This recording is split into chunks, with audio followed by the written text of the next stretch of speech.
2022년 이제 두 번 남았더라고 보니까요. 이제 수요 예배가요. 네. 올 한 해는 또 나라적으로도 또 세계적으로도 또 우리 개인적으로도 좀 많이 어렵고 힘든 또 시련과 어려움이 있는, 그래서 우리 믿음이 흔들릴 때도 있었던 시간들인 것을 볼 수가 있습니다. 사랑하는 여러분, 여러분들은 이 시험들을 잘 이겨내셨죠? 네. 아무 대답을 안 하시면 제가 당황스럽죠. 이겨내셨죠? 아멘. 네. 여러분 모두가 넉넉하게 이 시험을 잘 이기셨을 줄로 믿습니다. 그럼에도 불구하고 아직까지 이 시험을 통과하지 못하고 어려운 가운데 계신 분이 있다고 한다면 오늘 우리가 함께 나누는 말씀을 통해서 새롭게 또 출발할 수 있기를 바랍니다. 죄로 인해서 우리 안에 잠자고 있는 하나님의 DNA가 숨겨져 있죠. 이 DNA를 깨워야지만 우리가 다시 일어날 수 있고 세상 가운데 빛과 소금 역할을 감당할 수 있다라고 저는 생각을 합니다. 네, 오늘 말씀을 시작하면서 저는 여러분에게 스코틀랜드 국가 언약도에 대해서 좀 나누고 싶어요. 혹시 스코틀랜드 국가 언약도라고 들어보셨나요? 안 들어보셨어요? 네. 일단 사진을 하나 띄워 보이겠습니다. 네. 사진을 하나 띄워 주시면 네. 이 교회는 에딘버러에 있는 그레이프 라이스 교회인데요. 17세기 이 국왕이었던 찰스 1세가 왕권 신수설을 주장하면서 국가의 왕은 국왕이고 또 머리가 동시에 교회의 머리가 나다라고 이렇게 칙령을 발표했어요. 스코틀랜드 장로교회 성도들이 국왕의 칙령에 항거한 거죠. 즉 교회의 머리는 오직 예수 그리스도뿐이다라고 주장하면서 지금 이 장소인 에딘버러 그레이프 라이스 교회당 앞에서 첫 200명의 언약도들이 모여서 하나님과 민족 공동체 앞에 혼인 서약을 합니다. 그리고 사인을 해요. 이게 국가 언약식을 이제 체결을 한 거죠. 이 일을 국왕이 가만 보고 있지 않았겠죠. 그래서 이 그레이프 라이스 교회 뒷마당에다가 이 1,200명을 가두고 어떻게 했냐면 140m 높지 않죠. 140m, 130m 얇은 돌담으로 감옥을 만들었어요. 지붕은 없어요. 그 말은 맘만 먹으면 얼마든지 도망갈 수 있고 탈출할 수 있다는 거죠. 근데 언약도들 어느 누구도 그 담을 넘지 않았다는 거예요. 신앙을 포기하지 않고 저버리지 않고 예수님을 배반하지 않았다는 거죠. 이 언약도들의 신앙생활을 지키기 위해서 그들은 추위와 싸워야 됐고 또 더위와 굶주림과 싸워서 결국 그곳에서 그들 모두가 죽게 됐고 거기가 묘지가 되었습니다. 이 언약도들의 이 박해는 50년 가량 지속이 됩니다. 그래서 이 기간 동안 무려 1,800명이 죽임을 당하게 되고요. 이들이 이 굽히지 않는 신앙 때문에 결국 이 스코틀랜드에는 오늘날 장로교회가 세워지게 되는 것을 볼 수가 있습니다. 우리의 믿음은 반드시 이 시험을 통과해야 되는 것이 맞다는 것이죠. 그리고 실제예요, 여러분. 만일 전혀 시험이 없다면 그것은 그냥 관념이나 생각 속에만 머무는 믿음이 되겠죠. 그래서 시험을 통과해 봐야만 그 믿음이 진짜인지 가짜인지를 알 수가 있게 된다는 거예요. 지금은 고인이 되신 고 오카나 목사님께서 은퇴하신 후에 하셨던 이야기 중에 하나가 생각이 났어요. 본인이 은퇴하시고 난 다음에 본인이 설교했던 테이프들 있잖아요. 그 테이프를 집에 가져서 하나하나씩 듣기 시작하셨대요. 그러면서 그 테이프를 듣는 중에 하나 발견한 게 있는데 그게 뭐냐면 예배 때마다 성도님들이 했던 간증이었대요. 그 간증 안에서 또 은혜를 받으신 거예요. 이 세상적으로 보면 많이 배우고 많이 가지고 있고 높은 자리에 있는 사람들이 하나같이 나와서 간증을 하는데 이렇게 말하는 거죠. 내 성장과 영적인 성장과 건강을 지킬 수 있었던 방법은 내가 가장 어렵고 힘든 시간, 이 고난의 시간을 통과하고 난 다음이었다라는 고백들을 다 했다는 것입니다. 한 명도 안 빼놓고. 세상적으로 지위가 있고 많은 것을 가지고 있는 사람이라 할지라도 결국 그 고난이 있었기 때문에 성장하고 자라날 수 있었다라고 고백을 하는 것이죠. 여러분, 일어난다는 것은 현재 위치에서 더 높은 곳으로 옮겨지는 것이죠. 그래서 방향적으로 말하면 수평 이동이 아니라 수직 이동을 하는 것이고, 또 성숙은 포용할 수 있는 한계를 넓히는 것을 말합니다. 그래서 우리 주변을 보면 참 좋은 분들이 많이 있어요. 그래서 그분들을 보면서 우리는 이렇게 말하죠. 매너가 참 좋습니다. 이렇게 말합니다. 근데 그 매너가 좋은 사람 보고 우리가 성숙하다라고 말하나요? 그렇진 않아요, 여러분. 매너가 좋다고 하는 것은 우리의 겉으로 나타나는 표현들을 얘기하고 있습니다. 그렇지만 성숙은 이 한계를 넘어서는 내면 안에 숨겨져 있는 것을 볼 수 있습니다. 결국 성숙은 태도이고요, 여러분. 성숙은 인격인 것을 볼 수 있습니다. 이 성숙은 대상이 나를 향한 것이 아니고 여러분 누구를 향한 것이냐면 이웃을 향할 때 성숙하다고 말합니다. 성숙은 무엇을 설명하는 것이 아니라 다른 사람, 이웃의 필요를 채워줄 때 그 사람이 성숙하다고 이야기합니다. 우리가 계속 로마서의 말씀을 보고 있죠. 이번 주에 지난주랑 12장 말씀을 본 것처럼 그 안에서 여러분 우리가 사랑으로 덮어주고 나그네와 고아와 또 원수까지도 품어야 되는 것에 대해서 말씀을 나눴습니다.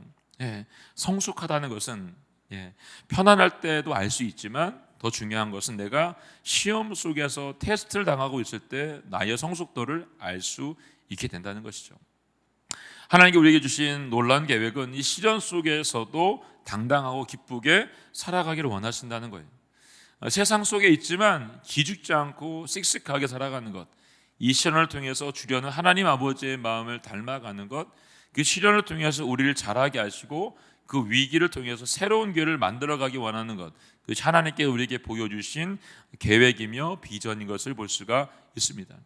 요셉이 그랬죠, 여러분. 그에게 왔던 시련과 고난을 통해 성장했고, 여러분 다윗도 그랬습니다. 끝이 보이지 않는 죽음의 그 단계에서 마지막까지 그 죽음을 지켜냈던 다윗에게 하나님께서 왕으로서 비전을 갖게 해주었던 것을 볼 수가 있습니다. 오늘 저는 시련 속에서 어떻게 하면 믿음으로 일어날 수 있는 걸 함께 나누고 싶어요. 그래서 야고보서 1장 2절 말씀 함께 먼저 읽어보도록 하겠습니다. 2절 말씀 시작. 내 형제들이여 여러 가지 시험을 만나거든 온전히 기쁘게 여기십시오. 믿음으로 일어설 수 있는 첫 번째 단계는 기뻐하는 겁니다. 기뻐하는 것. 본문에 보니까 내 형제들이여 여러 가지 시험을 만나거든 온전히 기뻐하라 라고 말하고 있습니다. 그냥 기뻐하는 게 아니고 뭐라고요? 온전히 기쁘게 여겨야 된다라고 말하고 있습니다. 이 편지를 읽고 있는 대상은 여러분 믿음이 없는 사람들이 아니고 여러분 믿음이 있는 대상입니다. 근데 그들이 예수님을 믿는다는 이유 때문에 지금 고난을 받게 된 것이고요. 그 고난 때문에 흩어지게 된 것입니다. 그들이 세상적으로 죄를 지은 것이 아니고 여러분 예수를 믿고 있다는 이유 단 하나, 그 이유 하나 때문에 지금 고난 가운데 빠져 있는 것을 볼 수가 있습니다. 만약에 우리가 이런 상황에 박혀쳤다고 한다면 우리는 어떻게 할까요, 여러분? 나는 아무런 잘못도 하지 않고 아무런 실수도 하지 않았는데 계속해서 누군가 나를 공격하고 있다라고 한다면 우리의 마음은 어떨까요, 여러분? 아마 우리의 마음은 무너질 겁니다. 그런 상황을 닥치게 되면 불평하고 불만하는 일들이 우리에게서 계속해서 나올지도 모릅니다. 야고보는 이렇게 말하고 있는 것이죠. 예수님을 믿는 믿음을 가졌다고 한다면 주님을 위해서 억울한 시험 속에서 어떻게 해요? 기뻐해야 된다라고 말하는 것입니다. 내가 뜻하는 대로 이루어지지 않고 나의 자존심이 상하고 내 인격이 무시를 당하고 있다 할지라도 온전히 너희가 기뻐해야 된다라고 말하고 있는 것입니다.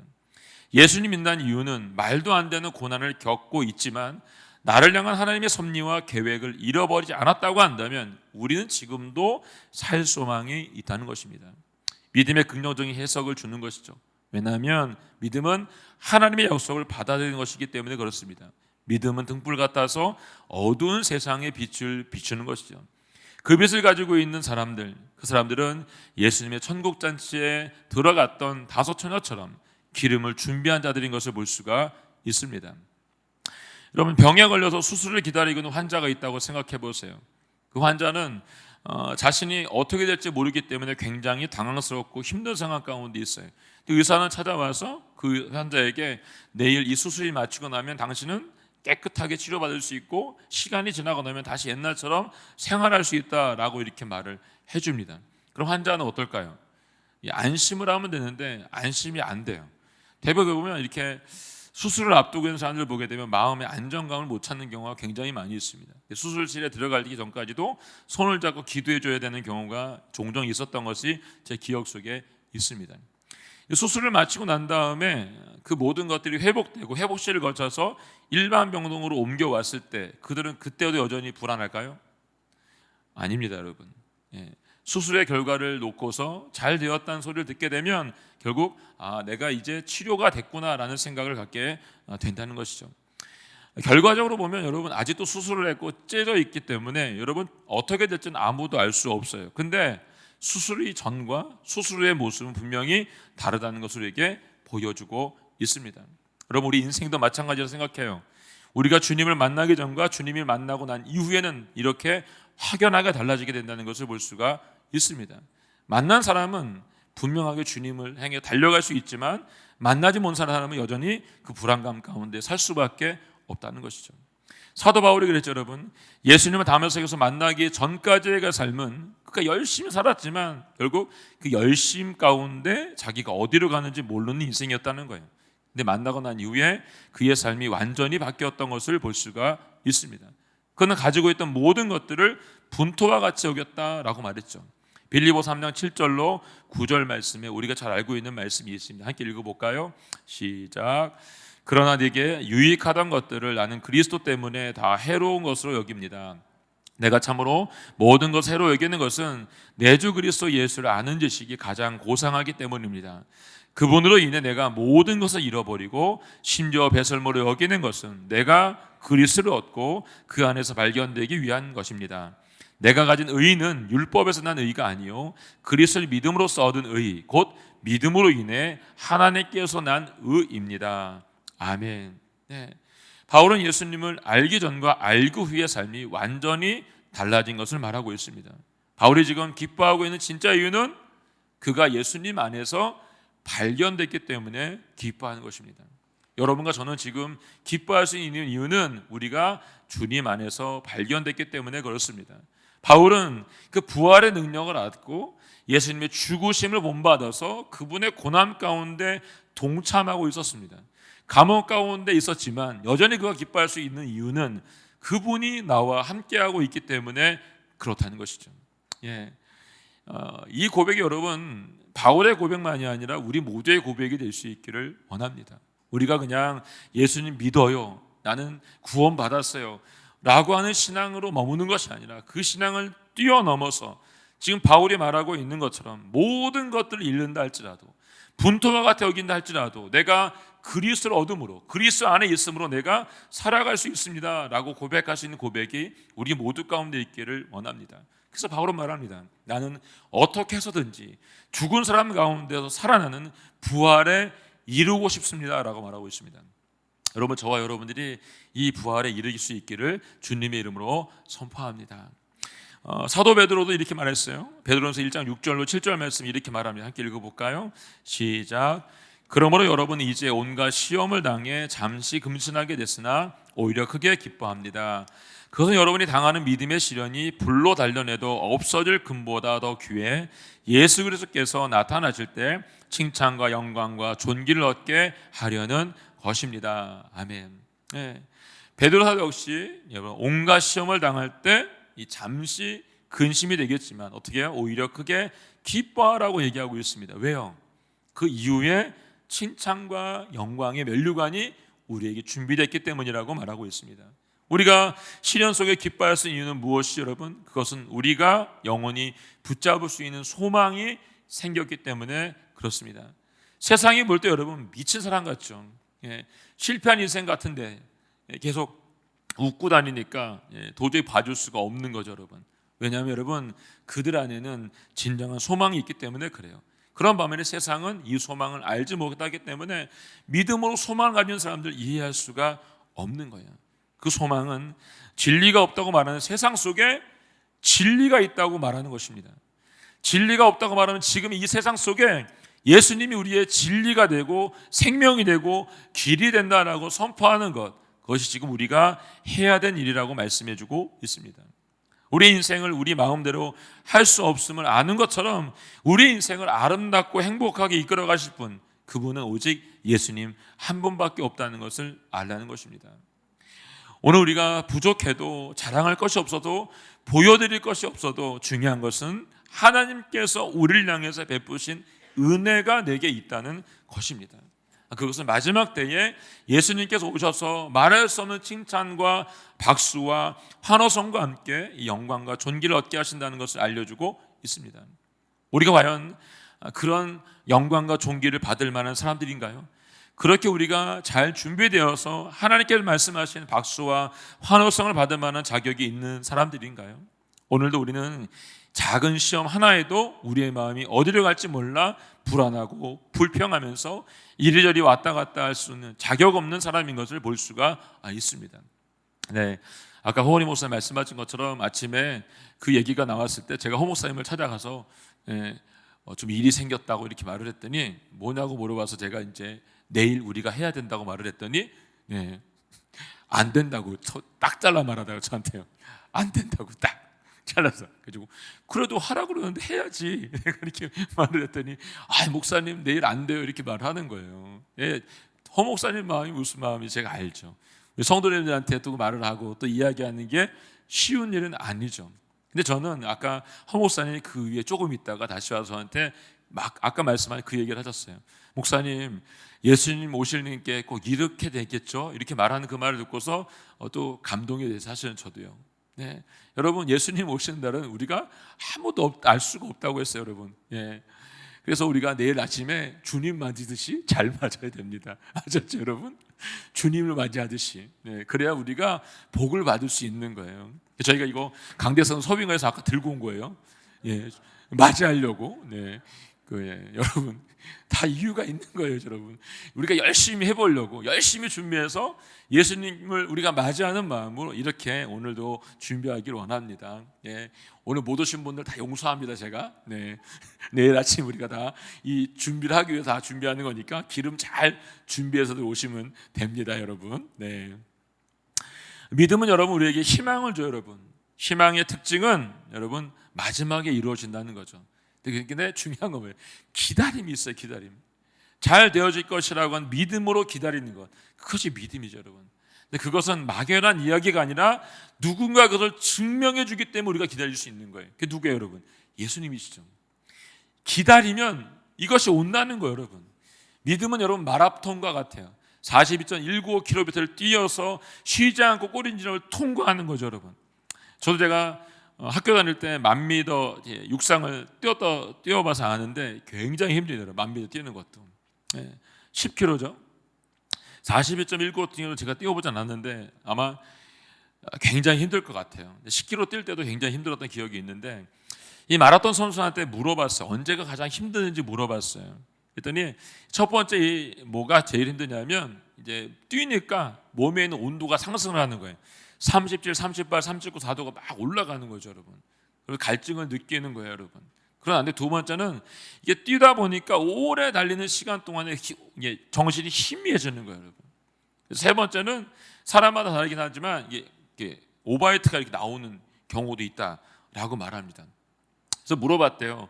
그런데도 왜 달리냐고. 그랬더니 이렇게 말합니다. 마지막 피니시 라인을 통과할 때 내가 나를 이겼다라고 이 순간을 굉장히 만끽한다는 거죠.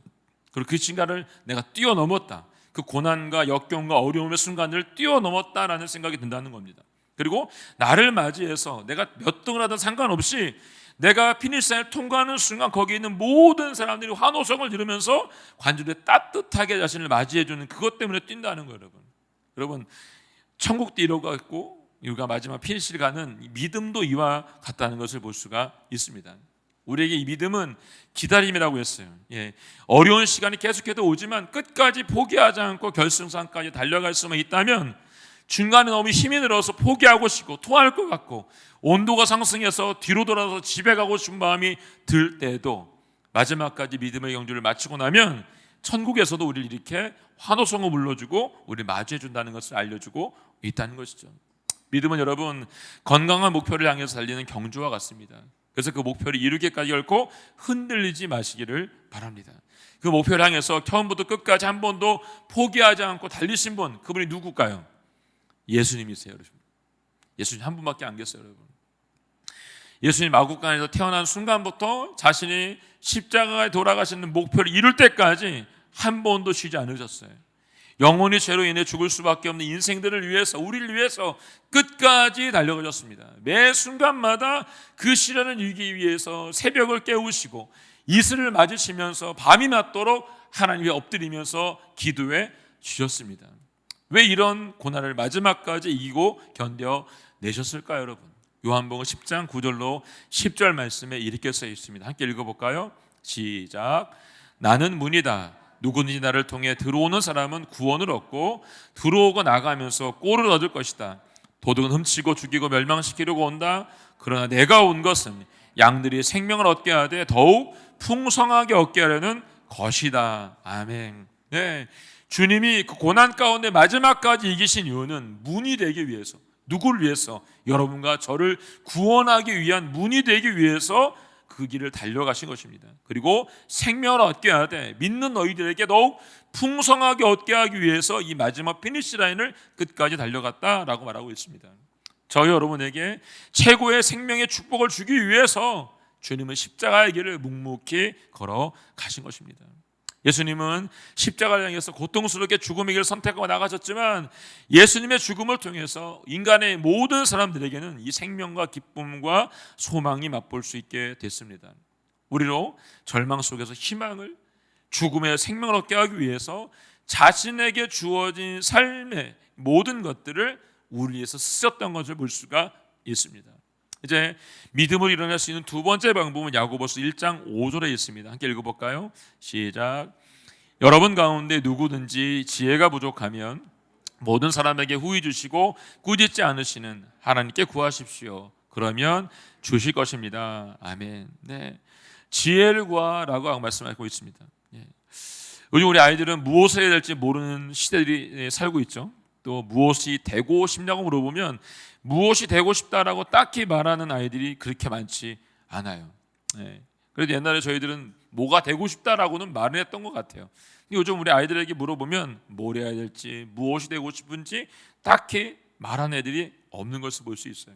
아니, 그들 주변에 여러분, 그들의 인생에, 그들의 미래에 대해서 설명해주고 가르쳐줄 수 있는 좋은 멘토가 있다고 한다면 어떨까 여러분? 그 인생은 더 도와주게 될 것이고 더 행복해질 것이라고 저는 생각합니다. 비록 어려움이 함께 있을지라도 그 멘토와 함께 있다고 한다면 희망을 얻을 수 있다라고 저는 생각을 합니다. 왜냐하면 그들이 경험해보지 못했던 것을 그 멘토를 통해서 경험할 수 있는 좋은 지혜를 얻을 수 있기 때문이라고 생각합니다. 저는 그래서 제가 상해에 있을 때부터 독일에 가서도 그랬고 아이들을 위해서 기도해 줄 때마다 이런 기도를 했습니다. 하나님 아버지, 이 아이를 위해서 좋은 믿음의 멘토들을 붙여주시고 이 아이들에게 그런 꿈을 가질 수 있는 사람들이 되게 해주세요라고 기도했습니다. 또 하나는 뭐 하고 싶었냐면 제가 상해에 있을 때는 우리 중고등부 아이들을 데리고서 아빠가 다니는 직장을 데리고 가고 싶었어요. 그래서 아빠가 어떤 일을 하고 있는지, 그리고 부서에서 어떻게 사람들과 관계하고 있는지를 보여주면서 아이들의 이 지혜와 지식들을 폭넓게 만들어주고 싶은 마음이 있었어요. 꿈이 없고 무엇을 해야 할지 모르는 애들에게 뭔가를 우리가 해야 된다라고 저는 생각을 했어요. 사실 여러분, 우리 인생을 시련으로부터 건져내고 승리케 할 수 있는 지혜는 어디에서 올 수 있을까요 여러분? 그 지혜는 사람에게서 오지 않아요 여러분. 사람에게서.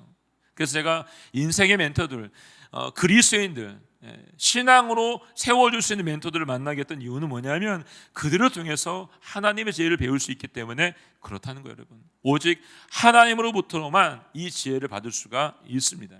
시편 146편 3절 말씀에 이렇게 써 있습니다. 함께 읽어볼까요? 시작. 왕들을 의지하지 말고 사람의 자손을 의지하지 마십시오. 거기에는 도움이 없습니다. 아멘. 왕들도 의지하지 말고 사람들의 자손들에게도 의지하지 말라는 겁니다. 왜? 거기에는 도움이 분명히 없기 때문에 그렇습니다.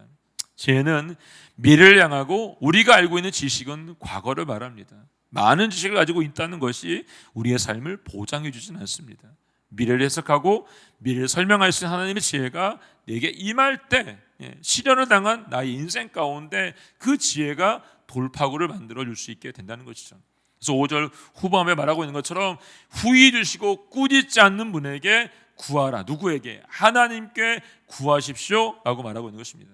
하나님께 아주 작은 것 하나라도 묻는 자에게 하나님은 대답을 하시는 거예요. 묻지 않으면 대답하지 않으세요 여러분. 물어야 대답을 하죠 여러분. 예수님의 지혜는 누구에게나 허락해 주시는 겁니다. 구하는 자에게. 예수님은 우리와 경쟁을 하지 않으시고 우리가 잘 되기를 무엇보다 원하시는 분이십니다. 오늘 우리에게 지혜가 필요하다고 하다면 후히 주시고 꾸짖지 않은 그분께 구하라고 분명히 말씀해 주고 있습니다. 여러분, 우리 아이들에게 안수 기도해 줄 때도 이렇게 기도해 주세요. 하나님의 지혜가 그 아이들 가운데 부어지게 해달라고 기도해 주기를 원합니다. 우리가 하나님께 지혜를 구하고 하나님께 간절히 원하면 그분의 지혜가 우리 가운데 부어지게 될 것입니다. 내가 예수님과 플러그인, 코드가 전기 코드에 꼽혀져 있어야 여러분 불이 들어오는 것처럼 우리가 주님 안에 플러그인 돼 있어야 여러분 소리도 나고 카메라도 켜지고 여러분 우리가 핸드폰 배터리 충전해가지고 전화도 할 수 있는 것처럼 우리가 주님과 플러그인 돼 있어야 하나님의 무한한 소스, 예수님께 우리가 말씀하신 성경 안에 있는 지식과 지혜들이 우리 가운데 넘쳐나게 된다는 것입니다. 혼자서 끙끙거리고 고민하는 것을 여러분 이제 멈추시고 주님께 지혜를 구할 수 있기를 바랍니다. 여러분과 제가 천국의 소망을 가지고 하나님의 지혜를 가지고 살아갈 수만 있다고 한다면, 하나님만 잊지 않고 있다고 한다면 그분이 우리에게 위해서 희생하신 것처럼 그 희생 가운데 있겠다는 지혜를 우리 모두 가운데 부어질 줄 믿습니다. 믿음으로 일어날 수 있는 세 번째 방법은 오늘 읽었던 1장 6절 말씀입니다. 함께 읽어볼까요? 6절 말씀 시작. 오직 믿음으로 구하고 조금 더 의심하지 마십시오. 의심하는 사람은 바람에 밀려 요동하는 바다 물결 같습니다. 아멘. 우리 남은 인생이 믿음으로 일어나기 위해서 구한 것은 어떻게 해요? 조금도 의심하지 말고 포기하지 말고 어떻게 해요? 끝까지 구해야 된다는 것입니다. 여러분이 구한 것이 자신의 정욕이나 욕심으로 구한 것이 아니라고 한다면 어떤 결과가 나올든지 하나님 앞에 의지하고 그분을 끝까지 붙잡고 달려가는 것이 필요합니다. 우리 인생에 내가 원하는 결과가 지금 나오지 않았다 할지라도 결코 의심하거나 포기하지 말고 끝까지 주님만 바라볼 수 있기를 예수님의 이름으로 축원합니다. 여러분, 육상 경기를 보면 여러분 선수들이 배정이나 라인이 있죠. 여러분, 라인을 벗어나면 탈락이 됩니다. 여러분, 탈락. 자신에게 주어진 라인보다 옆에 있는 라인이 아무리 좋게 보여도 자기 라인에 달려야 되는 게 맞습니다. 이번에 황성우 선수가 200m에서 금메달을 땄더라고요. 엊그저께. 근데 200m에서 딴 라인이 어디냐면 8번 라인이에요. 8번 라인 여러분. 8번 라인에서 금메달이 나오는 경우는 아주 희박하답니다. 지금까지 3명인가 나왔대요. 거의 없었다는 얘기죠. 4번, 3번 라인에 있는 사람이 금메달 확률이 굉장히 높다는 거예요. 근데 마지막 끝 라인에 있던 사람이 금메달을 탄 거죠. 만약 황성우 선수가 8번 라인에 있다가 나는 금메달 따야 되니까 3번 라인 열심히 수혜해야 될 생각해보세요. 여러분, 탈락이죠. 물론 갈 수도 없어요. 라인을 지켜야 된다는 거예요. 실격하기 때문에. 우리 인생도 마찬가지입니다. 여러분, 우리에게 주어진 라인에서 벗어나지 말아야 된다는 겁니다. 그 라인이 다른 라인과 차이는 있다 보여도 여러분 때로 힘이 들고 어렵고 고난이 온다 해도 여러분 결코 도돌아보지 말고 자기 라인을 벗어나서는 안 된다는 것입니다. 그 라인에서 끝까지 달려가야 돼요. 왜냐하면 그 길을 계속하다 보면 마지막 그 꼬린 지점에서 우리를 맞아주시는 하나님을 만나게 되기 때문에 그렇습니다. 오늘 본문을 묵상하면서 마지막으로 생각난 것이 야곱의 12명의 아들이었어요. 4명의 엄마, 12명의 아들들. 그 중에 아버지 야곱이 사랑했던 라헬에게 난 자식은 2명, 나머지 10명은 엄마 셋에게서 낳죠. 여러분. 그 2 자식 아들만을 편애했던 야곱 때문에 나머지 10명의 그 아들들은 그 편애가 무엇인지를 뼈저리게 느꼈죠. 그것만 맞나요, 여러분? 아니죠. 자기 엄마를 대하는 아빠의 태도를 본 거죠. 라헬을 보는 것과 엄마를 보는 것이 다르다고 하는 것을 이 아들이 깨닫게 된 거죠. 그래서 어떻게 했어요, 여러분? 요셉을 결국 애굽에 팔아 넘기게 되잖아요, 여러분. 요셉은 비록 어린 나이 형들에게 미움을 받아서 애굽으로 가게 됐지만 팔려간 그 자리에서 한 번도 남을 원망하지 않았어요, 여러분. 더구나 하나님도 원망하지 않았어요. 그가 총리가 안 되면 어떻게 됐죠, 여러분? 자신에게 해를 입혔던 사람들에게 분풀이하지도 않았습니다. 그의 인생에 엄청난 어려움이 있었지만 그는 결코 자신의 라인에서 벗어나지 않았어요. 그가 고백했던 것처럼 내가 하나님을 대신할 수 없다는 것입니다. 여러분과 저는 하나님을 대신할 수 있는 사람들이 아니에요, 여러분. 여러분과 제가 주어진 라인이 있다고 한다면 그 라인을 끝까지 날아가야 되는 게 맞습니다. 그 자리에서 남을 원망하나 하나님 원망하지 마시기 바랍니다. 오직 주님만을 바라보고 내가 서야 될 자리가 어디인지를 끝까지 바라볼 수 있기를 바랍니다. 그의 인생에 엄청난 어려움이 있었지만 그는 결코 자신의 라인을 벗어나지 않았습니다. 그가 있었던 그 감옥에서, 그가 있었던 종의 자리에서 따로 힘들고 지치고 고민 가운데 빠져 있을 때 그는 여전히 하나님이 주신 꿈을 보았다는 것이죠. 그리고 묵묵히 그 라인에 서 있었습니다. 마침내 결승에 돌아가게 됐을 때 하나님께서 요셉의 가정을 축복해 주었죠. 그 아들들이 므낫세와 에브라임에게 12지파에 들어가는 2배의 축복을 주었던 것을 볼 수가 있습니다. 지금 당장 결과는 보이지 않지만 묵묵히 그 라인에서 주님을 바라보고 있었더니 하나님께서 하나님의 때에 하나님의 방법으로 하나님의 일을 이루신 거죠. 우리도 마찬가지입니다, 여러분. 우리가 이제 2022년이 불과 이제 열흘밖에 남지 않았어요. 그렇다고 우리가 이 라인을 벗어나야 될 거 아니요? 벗어나지 마시고 끝까지 달려갔어요. 그러면 하나님의 때에 하나님의 방법으로 하나님이 반드시 일하실 것이라고 저는 믿습니다. 사랑하는 여러분, 오늘 우리에게 어떠한 고난이 있다 할지라도 모두 믿음으로 일어날 수 있기를 주님의 이름으로 선포합니다. 그래서 마지막까지 주님께 허락하신 그 길에서 마지막 주님 볼 수 있기를 예수님의 이름으로 축원합니다. 아멘.